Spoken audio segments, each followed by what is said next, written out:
म्हणजे पुणे शहरातली पहिली जयंती ही आमच्या प्रभागातनं साजरी निघालेली झाली. आहे. तर काँग्रेसच्या पॅनलमध्ये जे उमेदवार आपण दिले तर ते एक गल्ली सोडून एक उमेदवार दिलाय, तिसरी गल्ली सोडून चौथा उमेदवार दिलाय. चारही उमेदवार जे दिले ते फक्त बोपडीतील उमेदवार आहेत, परंतु बोपडीकरांच्या विकासाच्या दृष्टिकोनातनं ते स्वयं घोषित नेते, ते स्वतःला स्वयं घोषित नेते पश्चिम महाराष्ट्राला समजतात. डॉक्टर बाबासाहेब आंबेडकरांच्या पुतळा, छत्रपती शाहू महाराजांचा पुतळा आज आपण परिस्थिती बघताय, जो दीपस्तंभ म्हणून आपण टाकलेला आहे. म्हणजे डॉक्टर बाबासाहेब आंबेडकरांच्या पुतळ्यासाठी जे 15 लाख रुपये आले त्याचं वर्गीकरण तुम्ही काय केलंय? डॉक्टर बाबासाहेब आंबेडकरांच्या नावाने जे चिखलवाडीमध्ये हॉकी स्टेडियम टाकलं त्यांनी. बरं, टाकी एवढी उंच आहे ना, तर त्या उंच आहे म्हणून त्या टाकीवर त्यांचं नाव नाही. ह्या टाकीवर पण त्यांचा हात गेला असता ना, तिथं पण त्यांनी टाकलं असतं. संकल्पना उपमहापौर सुनीताताई परशुराम वाडेकर ही चळवळीसाठी कार्यकर्ते अहोरात्र घराची पर्वा न करता आपल्या मुलांची, माता भगिनींची, परंतु नेते त्यांच्या घरचा विचार करतात का? आणि मी त्यांचं काम हे प्रामाणिकपणे सोडू शकतो हे नागरिकांना देखील माहिती आहे. त्यामुळे नागरिकांनी मला निवडून द्यावं.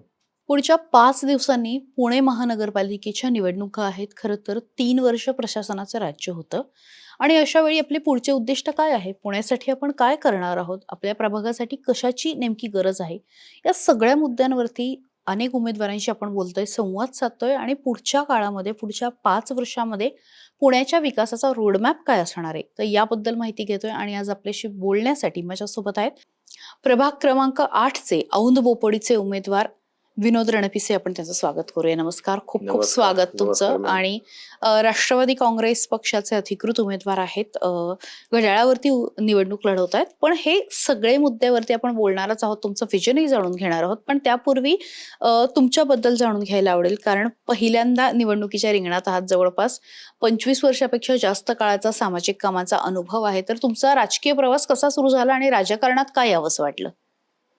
नमस्कार, मी विनोद दादासाहेब रणपिसे. मी राहणार बोपोडीमध्ये. गेले 70 वर्षापासून मी बोपोडीत राहतो.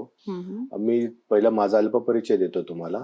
माझे पंजोबा जनार्दन सदाशिव रणपिसे यांनी 1928 साली परमपूज्य डॉक्टर बाबासाहेब आंबेडकरांची पुण्यातली पहिली जयंती ही चिखलवाडी प्रभागातनं काढली. म्हणजे पुणे शहरातली पहिली जयंती ही आमच्या प्रभागातनं साजरी निघालेली आहे. झाली. हो, ते माझ्या पंजोबाने काढली. आणि खऱ्या अर्थाने डॉक्टर बाबासाहेब आंबेडकरांनी ते पाहून माझ्या आजोबाला आपल्या पुण्यातील समाधान चौका येथे माया रबर स्टॅम्प हा गाळा सो खर्चाने डॉक्टर बाबासाहेब आंबेडकरांनी त्यांना विकत घेऊन दिला. आणि तिकडे वीरा रणपिसे यांनी माया रबर स्टॅम्पचा हा व्यवसाय चालू केला. खऱ्या अर्थाने डॉक्टर बाबासाहेब आंबेडकर आणि आमचं हे जवळीक नातं आहे. आणि माझे वडील दादासाहेब भिकोबा रणपिसे हे देखील भारतीय बौद्ध सभा पुणे जिल्ह्याचे अध्यक्ष आहेत. केंद्रीय शिक्षक होते, बौद्धाचार्य, ज्येष्ठ कवी आहे. कैक बौद्धाचार्य त्यांनी त्यांच्या कार्यकाळात घडवलेले आहेत. आणि गोदाई आजी ही देखील बाबासाहेबांच्या विचारांना, छत्रपती शिवाजी महाराजांच्या विचारांना प्रेरित होऊन नेहमीच समाजकारणाचे बालकडू मला घरातनच मिळाले होते. त्यामुळे मी पहिल्यापासून सामाजिक जीवनात येत असताना फुले शाहू आंबेडकरांचा विचार माझ्या कानी पडत होता. त्यामुळं मी लहानपणापासूनच काहीतरी समाजसेवा करायची या हेतूनेच प्रयत्न करत होतो आणि पुढे येत होतो. मग हा जो 25 वर्षांचा प्रवास आहे, म्हणजे कुठल्या पक्षापासून सुरुवात केली आणि त्या त्या काळात कसे कसे तुम्ही स्वतःला डेव्हलप करत गेलात? 1999 पासून मी हे राजकारण आणि समाजकारण पाहतो आहे. पण माझा ओढ हा समाजकारणाकडे जास्त होता. राजकारणाकडे मी 99 साली इलेक्शन पाहिलेली आहे. 2002 साली 3चा प्रभाग असताना आमच्या इकडं नंदलाल धिवार हे माझे नातेवाईक होते. त्यांच्या प्रचारार्थ आम्ही मैदानात उतरलो होतो. त्यावेळेस आमच्या प्रभागात आमदार चंद्रकांतजी छाजेड, स्वर्गीय चंद्रकांतजी छाजेड साहेब होते. त्यांच्या पॅनेलमध्ये नंदलालजी धिवार हे निवडून आले होते. तेव्हापासून मी हे राजकारणात आणखीन इंटरेस्ट मला वाढला आणि मी जवळून पाहतोय राजकारणाची ही काही गोष्टी चालू आहेत त्या. निश्चितच. आणि मग त्यानंतर एक एक टप्पा राजकीय पक्षांचा सुरू झाला. पण अर्थातच यावेळेसची निवडणूक निश्चितच वेगळी आहे. विशेषतः तुमचं पॅनल बघितलं तर ऐनवेळी म्हणजे भाजपचे जे ज्येष्ठ नगरसेवक होते प्रकाश ठोरे यांना तिकीट नाकारलं आणि त्यानंतर संपूर्ण पॅनल घेऊन ते अजित पवारांकडे गेले आणि अजित पवारांनी तिकीट दिलं.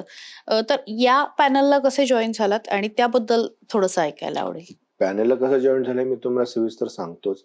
परंतु हे 2002 नंतर मी डॉक्टर बाबासाहेब आंबेडकरांना विचारायला प्रेरित होऊन रिपब्लिकन पार्टी ऑफ इंडिया यांचं मी पद घेतलं. हम्म, आरपीआयचं देखील काम केलं, कारण चळवळीशी नातं जोडलं होतं. घरात बालकुड होते, त्यामुळे मी चळवळीत रिपब्लिकन पक्षाचं काम केलं. त्याचे नेते होते पश्चिम महाराष्ट्राचे अध्यक्ष परशुरामजी वाडेकर. त्यावेळेस आम्हाला वाटलं समाजाचा हा नेता आहे, काहीतरी करण्यासाठी आलाय. हम्म, युवकांना हा बाबासाहेब छत्रपती शिवाजी महाराजांचे विचार सांगून आम्ही ते प्रेरित होऊन त्या पक्षात गेलो होतो. परंतु त्या पक्षात गेल्यानंतर काय अवस्था आली हे मी तुम्हाला सांगेलच नंतर. हम्म, त्यानंतर 2007 ला मी बोपडी मतदारसंघ जुना होता. हम्म, त्यावेळेस राम पंडागळे साहेब हे सामाजिक न्याय विभागाचे महाराष्ट्राचे अध्यक्ष होते. हम्म, मला त्यांनी बोपडी मतदारसंघाची विधानसभा अध्यक्ष ही जबाबदारी दिली होती आणि राष्ट्रवादी काँग्रेस पार्टीचा मी एक सदस्य होतो आणि विभाग अध्यक्ष होतो विधान मतदारसंघाचा. हम्म. त्यावेळेस शरदचंद्रजी पवार साहेब, अजितदादा पवार साहेब यांच्या विचारांना प्रेरित होऊन, त्यांच्या कार्यशैलीला प्रेरित होऊन मी राष्ट्रवादी काँग्रेसचं काम करत होतो. अच्छा. हो. आणि मग त्यानंतर पुढचा राजकीय प्रवास? त्यानंतर मग मी सिद्धार्थदादा शिरोळे, त्यावेळेस माझे मित्र होते चांगले.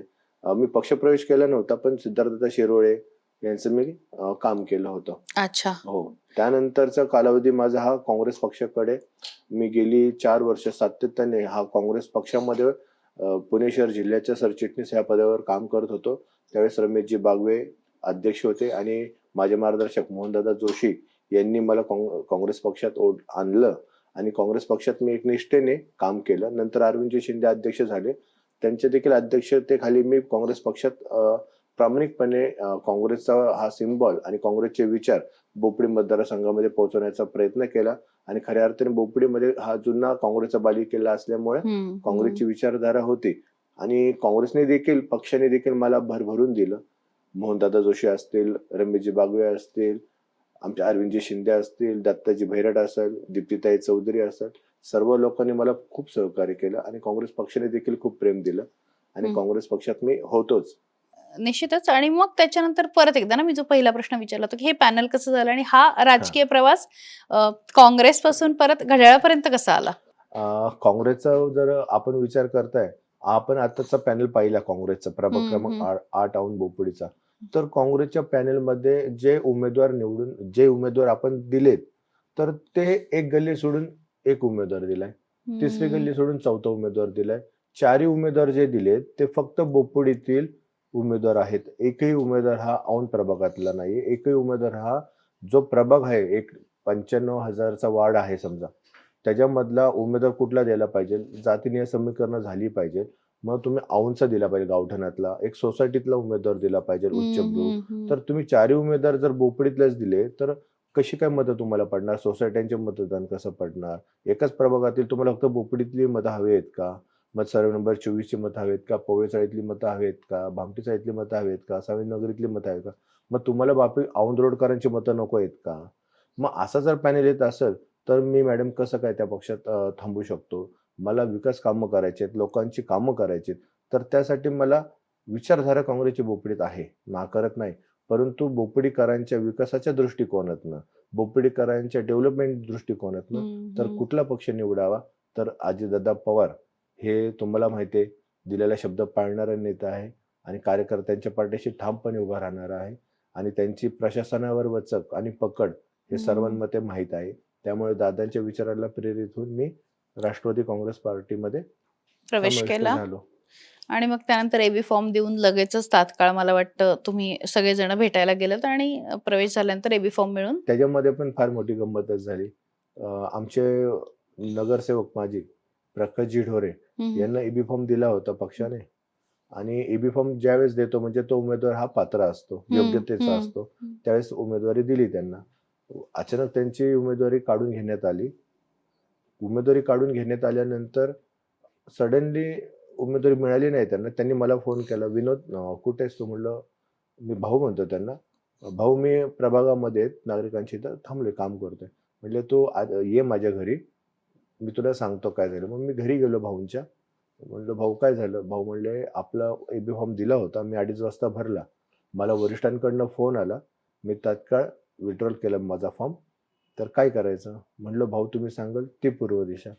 ऑलरेडी भाऊंचं काम हे आपल्या बोपडीकर राऊंडकडे बघतातच आणि भाऊंचं ऑलरेडी अजितदादांचं बोलणं झालं होतं.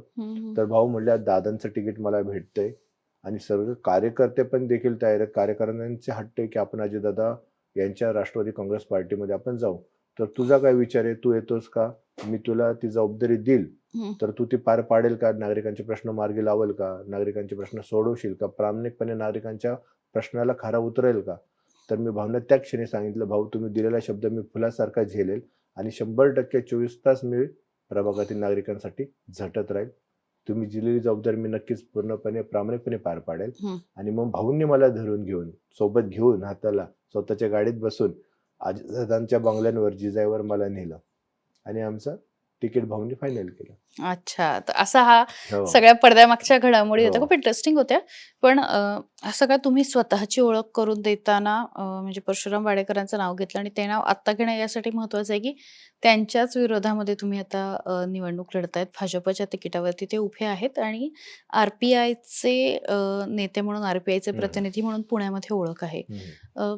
असं असतं ना, की म्हणजे एक प्रकारे तुम्ही जेव्हा राजकारणात होते, तुम्ही म्हणालात, की ते पश्चिम महाराष्ट्राचे नेते होते. त्यामुळे ते ते तुमच्या वरिष्ठ होते त्यावेळी. साहजिकच. अ, आणि अशा वेळी मग शिष्यच परत 2 हात घेऊन समोर उभा आहे. कशी आहे ही लढाई? खरं आता आपल्याला दुरून डोंगर साजरे म्हण आहे ती एक. ज्यावेळेस डोंगरावर चढतो त्यावेळेस त्याचे खड्डे, चढ उतार आपल्याला कळतात. ज्यावेळेस आम्ही त्यांच्यासोबत जोडलो गेलो, हं, पहिल्यांदा जोडताना चित्र सगळं वेगळं होतं. हं. ज्यावेळेस दिवशी जोडलं गेलो, ज्या दिवशी संपर्क झालं, वारंवार राहत गेलो, त्यावेळेस खरा चेहरा आम्हाला समोर आला. ते स्वयंघोषित नेते आहेत. ते स्वतःला स्वयंघोषित नेते पश्चिम महाराष्ट्राला समजतात. आज त्यांच्या पत्नी सुनीताताई वाडेकर ह्या उपमहापौर होत्या हं, प्रभागाच्या. पुणे शहराचे उपमहापौर म्हणजे ते पद सावधानीत्मक पद आहे आणि ते 2 नंबरचं पद आहे. म्हणजे हं, प्रतिनिधित्व 2 नंबरचं ते करतात. पहिला बरोबर. महापौर असतो आणि दुसरा उपमहापौर. तर उपमहापौर असताना प्रभागामध्ये जे काही कामं केलीत, म्हणजे ते कोणाच्या अधिपत्याखाली केली, तर परशुराम वाडेकरांच्याच अधिपत्याखाली केली. तर तुम्हाला जर मी प्रभागातला इतिहास दाखवला ना, तर तुम्हाला आश्चर्यचकित व्हाल तुम्ही, की अशी कामं उपमहापौर हे करू शकतात का? जर तुम्ही दलित चेहरा आहे, लोकांसाठी करताय, तर मी तुम्हाला एक सांगू इच्छितो, दाखवू हं, इच्छितो हं, मॅडम. आपल्या पुणे महानगरपालिकेमध्ये परमपूज्य भारतरत्न डॉक्टर बाबासाहेब आंबेडकरांचा जो पुतळा बसवण्यात आलेला आहे.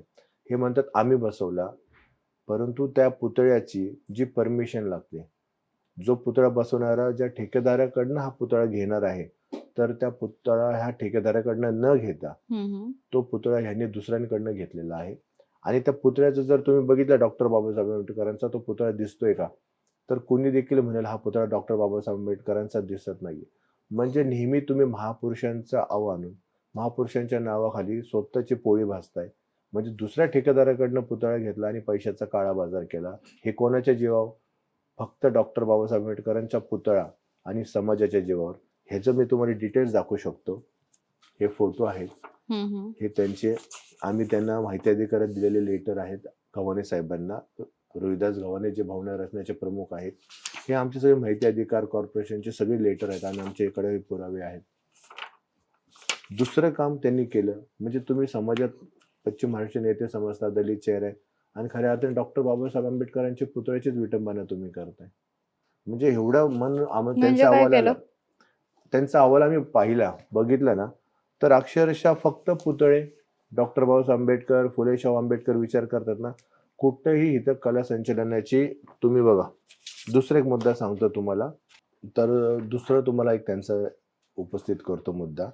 डॉक्टर बाबासाहेब आंबेडकरांचा पुतळा, छत्रपती शाहू महाराजांचा पुतळा, अण्णाभाऊ साठेंचा पुतळा त्यांनी जो बोपडीमध्ये छाजेड पेट्रोल पंपा शेजारी चौकात जो टाकलाय, हं, आज आपण परिस्थिती बघताय, जो दीपस्तंभ म्हणून आपण टाकलेला आहे. हं, हं, ऍक्च्युली ह्या पुतळ्याची कला संचालन विभाग हं. यांच्याकडनं परमिशन घ्यावी लागते. बरं. परंतु त्यांनी ती परमिशन घेतली नाही, कुठला ठराव नाही. यांनी स्वकल्पनेने तुमच्याकडे पुरावे आहेत का पुरावे याचे? आहेत ना. हे बघा ना मॅडम, आमच्याकडे अच्छा. सगळे पुरावे आहेत. राजीव मिश्रा साहेब आहेत, हं. जे कला संचालय जे जे school of arts Mumbai Maharashtra राज्य हे त्यांचं लेटर आहे. ते ओके. म्हणतात आम्ही परमिशनच दिलेली नाहीये. मग तुम्ही स्वयंघोषित नेते डॉक्टर बाबासाहेब आंबेडकरांचा पुतळा, छत्रपती शाहू महाराजांचा पुतळा, अण्णाभाऊ साठेंचा पुतळा तुम्ही असा तिथं बसवलेत ना मॅडम, तुम्ही बघाल तर त्या अण्णाभाऊ साठेंचा पुतळा दिसतच नाही. जर उद्या त्या पुतळ्याची विटंबना झाली, महापुरुषांचा अपमान केला, तर सांगा ना, कोण जबाबदार ह्याच्यामध्ये? हम्म, हम्म. ह्याच्यामध्ये पश्चिम महाराष्ट्र नेते जबाबदार ना, परंतु ते कोणाच्या मातीत ठोकायचं? तर नागरिकांच्या. म्हणजे प्रत्येक वेळेस तुम्ही महापुरुषांचे पुतळे, महापुरुषांचा अपमान करायचा, महापुरुषांच्या नावाखाली तुम्ही महानगरपालिकेतनं मोठे मोठे टेंडर लावायचे आणि त्या पैशाचा काळा बाजार करायचा. म्हणजे कित्येक दिवस, कित्येक वर्ष त्यांचा हाच उद्योगधंदा चालू आहे गेले 5 वर्षामध्ये. दुसरा एक तुम्हाला प्रश्न मी सांगू इच्छितो. डॉक्टर बाबासाहेब आंबेडकरांचा तुम्ही फाईल्सच आणल्यात हो, का? फाईल माझ्याकडे खूप आहे. माहिती अधिकारात सगळं आणलंय मी. जर तुम्हाला डॉक्टर बाबासाहेब आंबेडकरांचा पुतळा औंध रोडमध्ये, हम्म. औंध विभागामध्ये डॉक्टर बाबासाहेब आंबेडकरांच्या पुतळ्याला 20 लाख रुपयाचा निधी लागला होता. बर. त्या 20 लाख रुपयाचा निधी ह्यांनी वर्गीकरण केलं. त्याच्यातला 5 लाख ते 10 लाख हा निधी त्यांनी आरोग्य विभागाला कशासाठी निधी केला? तर संडास बांधणं, स्वच्छता करणं. डॉक्टर बाबासाहेब आंबेडकरांचा जो पुतळा होता, इथे बघा ना तुम्ही, बसवलेला अर्धपोते पुतळा बसवणे 15 लाख रुपये. अर्धाकृती पुतळा बसवण्यासाठी 15 15 लाख लाखाचा निधी रुपये मंजूर होता, बरोबर? मंजूर होता. आणि मग त्याचं वर्गीकरण करण्यात आलं. वर्गीकरण काय केलंय? प्रभाग क्रमांक 8 मधील विविध ठिकाणी ड्रेनेज लाईन साफसफाई करणे, किती रुपये? 10 लाख रुपये लावलेत. ओके. त्यानंतर प्रभाग 8 मधील विविध ठिकाणी नाली सफाई करणे. हम्म. म्हणजे डॉक्टर बाबासाहेब आंबेडकरांच्या पुतळ्यासाठी जे 15 लाख रुपये आले, त्याचं वर्गीकरण तुम्ही काय केलंय? तर नाली सफाईसाठी, ड्रेनेज लाईनसाठी. म्हणजे महापुरुषांच्या पुतळ्यात जिथं बसवायचं, जिथं कामं करायची, तिथं कामं न करता त्या पैशाचा काळा बाजार करून जो ठेकेदारी पद्धतीत चालवली, स्वतःचे ठेकेदार तयार केलेत आणि काळा पैसा त्यांच्या रूपी घेताय. हा जनतेला बोपडीतील जनता ही भोळी भाबडी आहे. नागरिक हे डॉक्टर बाबासाहेब आंबेडकर महापुरुषांप्रती फार जिव्हाळ्याचा प्रश्न आहे. म्हणजे हम्म. दाखवताना कृती एक करतात, आम्ही बसवतोय, आणि त्याचा जो पैसा आहे तो ठेकेदारांमार्फत काळा बाजार तो स्वतः त्यांच्याकडे केलं. वळवण्यात येतो. हा त्याचे पुरावे आहेत मॅडम. आणखीन एक मुद्दा आहे त्यांचे, असे भरपूर मुद्दे आहेत. डॉक्टर बाबासाहेब आंबेडकरांच्या नावाने जे चिखलवाडीमध्ये हॉकी स्टेडियम टाकलं त्यांनी, हॉकी स्टेडियमसाठीचा प्रस्ताव आहे, त्या हॉकी स्टेडियमचा महापालिकेत प्रस्तावच नाही कुठं. त्याच्यासाठी 75 लाख रुपये निधी उपलब्ध झाला. त्यांनी तो 75 लाख निधी हा विपश्यना केंद्रासाठी वळवण्यात आला आणि विपश्यना केंद्राचा देखील पुणे महानगरपालिकेत ठराव नाहीये. म्हणजे किती गोंधळीचा कारभार आहे, किती बोगस कारभार आहे तुम्ही बघा. महानगरपालिकेत उपमहापौर असतानाचा ही व्यायामशाळा आहे, व्यायामशाळेला ठराव नाहीये, निधी मंजूर आहे आणि स्वतःचा टाळा लावून चावी स्वतःकडे ठेवली. मग चिखलवाडीतील नागरिकांसाठी जर व्यायामशाळा तुम्ही बांधताय, हॉकी स्टेडियम बांधताय, कारण चिखलवाडी तुम्हाला माहिती आहे हॉकीसाठी प्रसिद्ध आहे, कारण खेळाडू चिखलवाडीतले, हो. चिखलवाडीतनं देशाचं प्रतिनिधित्व आपल्या धनराज पिल्ले यांनी केलेले खेळाडूंनी. तिथं काही खेळाडू असे तयार होते, परंतु हॉकी स्टेडियम केले, त्या हॉकी स्टेडियम मध्ये त्यांनी आणखीन ठराव पास नाहीये, हॉकी स्टेडियम पूर्ण नाहीये. व्यायामशाळा केली, व्यायामशाळेची चावी त्यांच्याकडं, कुलूप त्यांचं, आणि त्यांचा मालकी हक्क दाखवायचा. हा भोळ्या भाडे जनतेचे हे पैसे, टॅक्स रुपी जे नागरिकांचे जे पैसे आहेत, त्या पैशाचा योग्य वापर न करता स्वतःचे काळा बाजार वाढवण्यासाठी, स्वतःचे ठेकेदार वाढवण्यासाठी त्यांनी हा जोडधंदा चालू केलेला आहे. ह्याचे पुरावे डझनभर आहेत माझ्याकडं. मग तुम्ही हे सगळे लोकांसमोर मांडताय. लोकांसमोर मांडतोय ना मी, माझ्या समोर, तुमच्या समोर दाखवतो तुला. आणखीन एक त्यांनी प्रकल्प आणला बोपडीकरांसाठी. तो प्रकल्प त्यांनी आणला ERD वस्ती विकास ह्या मार्फत. त्याच्यामध्ये गांडूळ खत प्रकल्प त्यांनी टाकला. बोपडीमध्ये छाजेड पेट्रोल पंपासमोरची जागा त्यांनी घेतली, त्याच्यामध्ये गांडूळ खत प्रकल्प आणला. त्याच्यासाठी 20 लाख निधी लावला. अजून ते गांडूळ खत प्रकल्प दिसलंच नाही नागरिकांना. तिथं पण नाही. गांडूळ खत प्रकल्प गेला कुठं?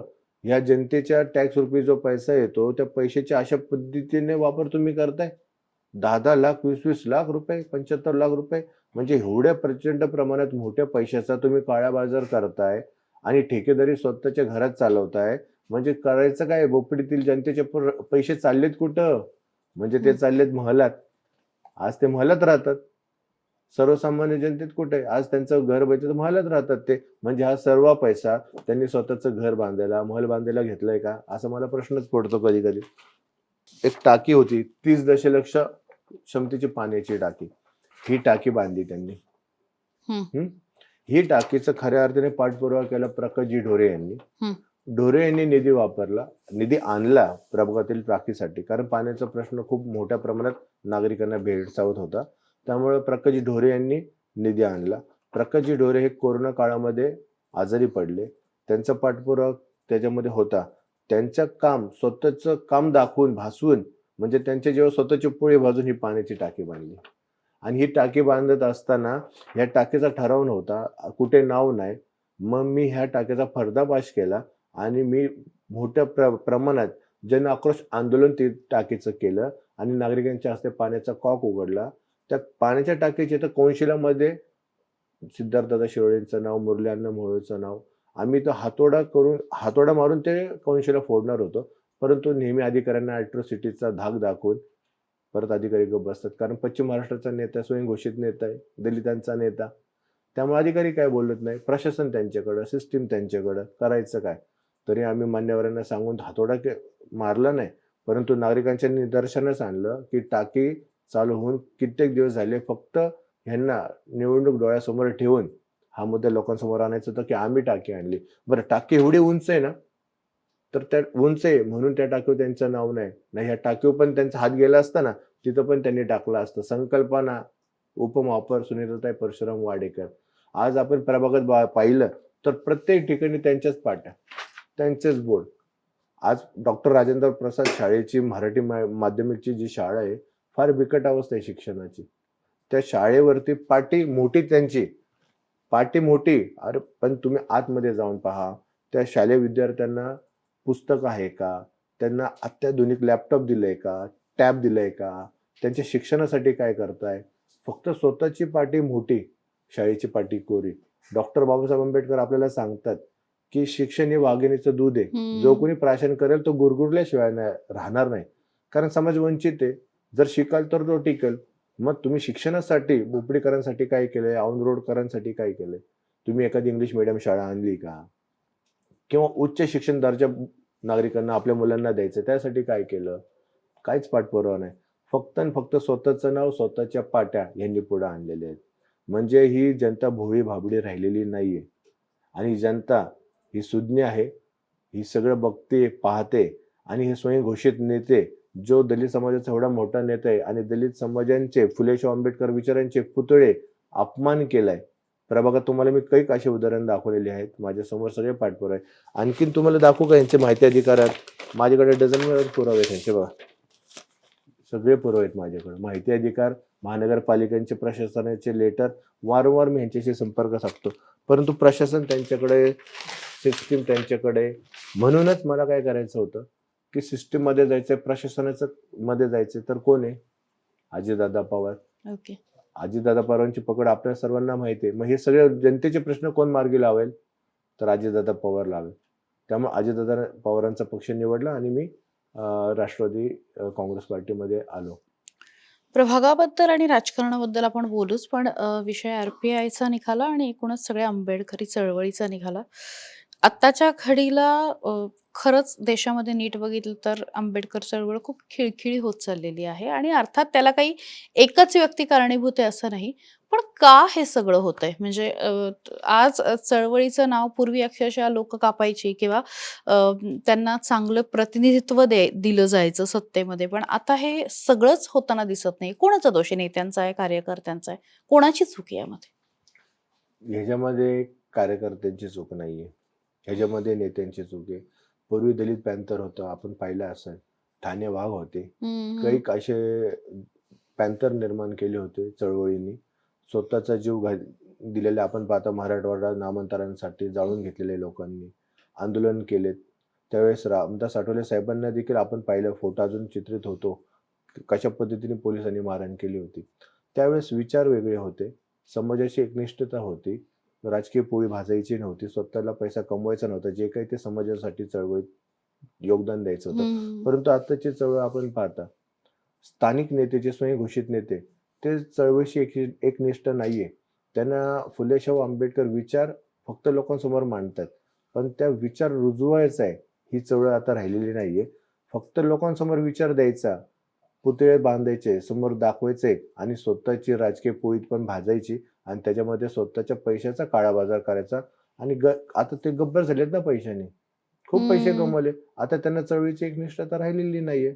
मला एक तरी कार्यकर्ता दाखवावा उपमहापौरांनी किंवा पश्चिम महाराष्ट्राच्या नेत्यांनी स्वयंघोषित, की मी बोपडीत औंध रोडमध्ये माझे हे 5 कार्यकर्ते, एक कार्यकर्ता मी स्वतःच्या पायावर उभा केला, त्याला उद्योजक केलंय. हे चळवळीसाठी कार्यकर्ते अहोरात्र घराची पर्वा न करता, आपल्या हम्म. मुलांची, माता भगिनींची पर्वा न करता चळवळीसाठी एकनिष्ठ राहतात. उपाशी पोटी नेते बरं फिरतात, वन फिरतात. मुलाच्या शिक्षणाचा पण विचार करत नाही. परंतु नेते त्यांच्या घरचा विचार करतात का? की मुलाला शिक्षण भेटतंय का? त्याच्या घरात भाकरी भाजतीये का? त्याच्या घरात राशन येतंय का? त्याच्या घरात कोण आजारी आहे का? त्याच्या घरात कोणाचा मृत्यू झालाय का? बरं माझ्या कार्यकर्त्याच्या जीवावर अख्खं घर अवलंबून आहे. मग मी त्याचा काय विचार केलाय का? फक्त चळवळीचं खोटं समोर दाखवून, बाबासाहेबांचे विचार दाखवून, त्यांना पेटवून फक्त राजकीय स्वतःची पोळी भाजतात. त्यांना कार्यकर्त्याचं काही घेणं-देणं उरलेलं नाही, राहिलेलं नाहीये. कसं असं प्रत्येक उमेदवाराची एक व्हिजन असते आणि अर्थात तुम्ही ह्या प्रभागाकडे जेव्हा बघता तेव्हा पुढच्या 5 वर्षामध्ये मतदारांनी संधी दिली तर काय करण्याचा मानस आहे? मी ह्या प्रभागामध्ये गेली 70 वर्षापासून माझे कुटुंब ह्या प्रभागामध्ये वास्तव्यास आहे. हं. आणि 70 वर्षापासून आम्ही इथले राहत आहोत. पण स्वयंघोषित नेता, पश्चिम महाराष्ट्र नेता हा प्रभागात राहणारा होता का? आहे का? नाही ना. ते परराज्यातनं आलेले आहेत. आत्ता कुठं ते 10 वर्ष इथं 15 वर्ष स्थानिक झालेले आहेत. परंतु आम्ही सातत्याने माझं कुटुंब 70 वर्षात ह्या प्रभागात राहतात आहे. हं. त्यामुळे ह्या प्रभागाची नाळ, प्रभागांचे प्रश्न हे मला जवळून बघायला मिळालेले आहेत. आता येणाऱ्या पुढील काळात मी जर उमेदवार आहे आणि जनता आम्हाला निवडून देणारच ठामपणे सांगतो, तर आम्हाला डेव्हलपमेंटसाठी काय-काय करता येईल प्रभागात? तर माझ्यासाठी सगळ्यात महत्त्वाचा प्रश्न म्हणजे तो आहे शिक्षणाचा. शिक्षणावर आम्ही जास्त फोकस करणार आहोत. कारण हं, हं, अजितदादा हं. पवार साहेबांनी जशी पिंपरीमध्ये सी शाळा काढली, तसं त्या धर्तीवर आम्हाला पुण्यामध्ये आपल्या प्रभागामध्ये सी शाळा काढून मुलांना उच्च दर्जाचं शिक्षण देऊन, हं. रोजगारांची संधी देऊन शिक्षणासाठी भर देण्याचं आहे. त्यानंतर महिलांच्या दृष्टिकोनातून आरोग्याचा प्रश्न फार मोठा गंभीर हं, आहे. हं. महिलांना रोजगार नाहीये. आपले तरुण पिढी पाहता तर 18 ते 25-30 वयोगटातील मुलं हे व्यसनाकडे वळालेली आहे. गुन्हेगारीकडे वळतात, हं, कोयत्या हं. गँगकडे वळतात. तर त्या मुलांसाठी काय करता येईल? तर त्या मुलांसाठी रोजगार उपलब्ध करून देता येईल. त्यांचं समुपदेशक करून त्यांना गुन्हेगारी क्षेत्राकडनं न वळता त्यांना खऱ्या अर्थाने आपलं घर, आपली जबाबदारी त्या पद्धतीने त्यांना आम्ही मार्गदर्शन करणार आहोत. सर्वात मोठं म्हणजे हॉस्पिटलचा जो मुद्दा आहे. हं, हं. हॉस्पिटलच्या सुविधा आम्ही बोपडीकरांना चांगल्या पद्धतीने देणार आहोत. दुसरा गोष्ट मुद्दा म्हणजे स्वच्छता तर आहेच. अजितदादांनी आता सांगितलंच आहे त्यांच्या अहवालामध्ये 24 तास नळाला पाणी देणार आहोत. म्हणजे असे चांगले ठराविक मुद्दे आहेत जे विकास कामात आम्हाला पुढे आणता येईल. माता भगिनींचं रक्षण करता येईल. आमच्या इथं कॉलेजला, ट्युशनला मुली बाहेर जातात, तर रात्रीचे घरी येतात कामाला जाताना. हं. तर अद्यावत सीसीटीव्ही कॅमेरे हं. महिलांच्या दृष्टिकोनातून आम्ही बसवणार आहोत. हं, कारण हं. आता आपण पाहताय रोजगार नाही त्यामुळं चोर वाढलेले आहेत, बरोबर. गुन्हेगारी वाढलेली आहे. ज्या दिवशी गुन्हेगारी वाढली म्हणजे महिला असुरक्षित झाल्यात. मग त्या महिलेच्या सुरक्षतेच्या दृष्टीने आम्ही पाऊल उचलणार आहोत. हे सगळं करणारच आहात. पण परत एकदा माझा शेवटचा प्रश्न अगदी, की प्रत्येकाला आज लोकं प्रश्न विचारतात. लोकशाही आहे. प्रत्येकाला प्रश्न विचारण्याचा अधिकार आहे आणि त्याच अधिकारातनं जनतेसाठी जनतेच्या मनात असणारा प्रश्न मी विचारते, की लोकांनी तुम्हालाच का मत द्यावं? मी तुम्हाला पहिलेही सांगितलं होतं, मी ह्या प्रभागातील गेले 70 वर्षापासून राहतो आणि मी स्थानिक आहे. हं, हं. स्थानिक असल्या कारणामुळं मला ह्या प्रभागातील जनतेचे प्रश्न, त्यांच्या अडचणी हं, ह्या मी जवळून पाहिलेल्या आहेत. हं, आणि हं. मला प्रभागातील प्रत्येक नागरिकांच्या गोष्टी, अडचणी मला जवळून पाहता आलेल्या आहेत.